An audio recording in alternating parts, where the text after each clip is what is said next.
Perkenalkan, nama saya Nathaniel Kencam dengan NIM akhir 680. Mata kuliah Hukum Perbandingan Perdata dengan dosen pengampu Mner Presley Prayogo SHMH. Pada kesempatan kali ini saya akan memaparkan tugas yang telah diberikan oleh Mner dengan judul Perbandingan Hak Milik tentang Kecakapan Antar Indonesia dan Amerika Serikat. Kita masuk dalam latar belakang.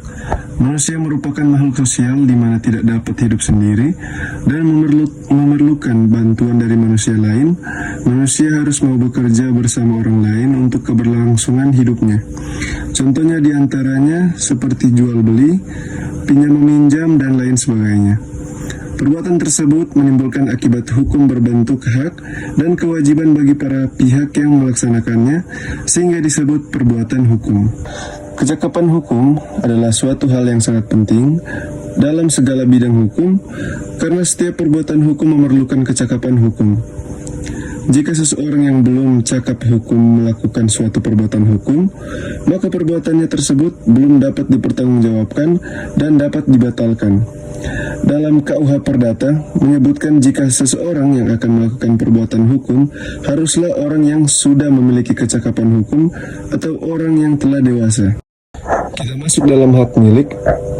Hak milik menurut hukum perdata yaitu hak milik merupakan hak untuk menikmati kegunaan suatu kebendaan secara leluasa dan bisa berbuat bebas terhadap benda tersebut dengan sepenuhnya selama tidak bertentangan dengan undang-undang yang berlaku dan tidak pula mengganggu hak orang lain. Hak milik menurut ketentuan pasal 20 ayat 1 UU PA adalah hak yang turun-temurun, terkuat dan terpenuh yang dapat dipunyai orang atas tanah dengan mengingat ketentuan pasal 6 UU PA. Perbedaan konsep hak milik. Yang pertama ada Indonesia. Hak milik atas tanah diatur oleh negara dengan konsep hak menguasai negara atau HMN. UU PA mengatur beberapa jenis hak seperti hak milik, hak guna usaha, hak guna bangunan, dan hak pakai.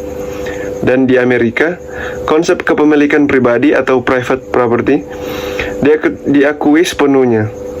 Jenis hak milik meliputi freehold estate atau hak penuh dan leasehold estate, hak sewa, serta hak turunan seperti easements and license.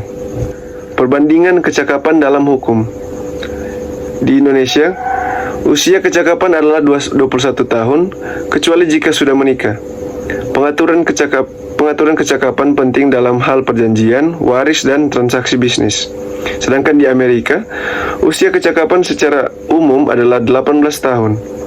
Negara bagian memiliki otonomi untuk menetapkan aturan khusus, terutama dalam perwalian atau kontrak bagi individu di bawah umur. Kita masuk dalam kesimpulan. Secara keseluruhan, meskipun Indonesia dan Amerika Serikat mengakui pentingnya kecakapan hukum dalam kepemilikan hak milik, kedua negara menerapkan aturan yang berbeda dalam hal usia, kapasitas hukum, dan pembatasan hak milik bagi warga negara asing. Indonesia lebih memperketat pembatasan dalam hal kecakapan hukum dan kepemilikan tanah, sementara Amerika Serikat memberikan pendekatan yang lebih fleksibel, meskipun tetap memiliki regulasi yang jelas terkait kapasitas hukum individu dan pembatasan kepemilikan tanah oleh asing.